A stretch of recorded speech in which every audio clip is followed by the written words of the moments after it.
తీసుకున్నాను. తల్లి కాలకయుడు అన్నయ్య దగ్గర నుంచి మెసేజ్ వచ్చింది తల్లి. ఏమని వచ్చింది కట్టప్ప?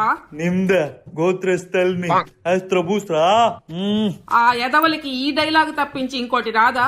సరే అయితే వాడికి చెప్పు, కరోనా వల్ల ఫిజికల్ వార్ కుదరదని, పబ్జీలో రూమ్ క్రియేట్ చేస్తాం, వాళ్ళని చేరమని చెప్పు. భల్లాల దేవా, అమ్మా బాహుబలి, చెప్పండి అమ్మా. ఈ యుద్ధంలో ఎవరు గెలిస్తే వాళ్ళని మాహిష్మతి సొల్యూషన్స్ కి CEO చేస్తాను. అలాగే అమ్మా. భల్లా, నువ్వు జాజిపూల్లో దిగు. బాహు, నువ్వు పోచంకీలో దిగు. కట్టప్ప, నువ్వు మిలిటరీ బేస్ దగ్గర ఉండు. అలాగే తల్లి. వాడు సైన్యంలో ఉన్న వాళ్ళంతా చనిపోవాలి, వాడు మాత్రం ఇంకా బతికే ఉండాలి. జోన్ వాడి ప్రాణాన్ని మింగేస్తున్నా వాడు బతికే ఉండాలి. వాడు దాక్కొని వాడి దగ్గరున్న హెల్త్ కిట్లు, మెడికిట్లు, డ్రింకులు, టాబ్లెట్లు అన్ని అయిపోయి కుంటుకుంటూ చావాలి. అలాగే తల్లి. కట్టప్ప, సమరశంఖం పూరించు. అమ్మా నేను జార్జ్పూర్ లో దిగిపోయాను. అమ్మా నేను పోచంకిలో దిగిపోయాను. కట్టప్ప, మిలిటరీ బేస్ లో దిగావా? గేమ్ గ్లిచ్ వచ్చింది తల్లి.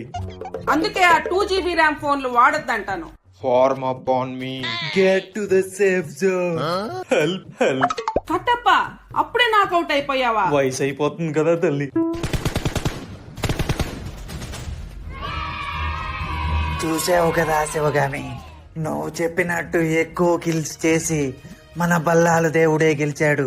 వెంటనే బల్లాల దేవుణ్ణి సీఈఓగా ప్రకటించు.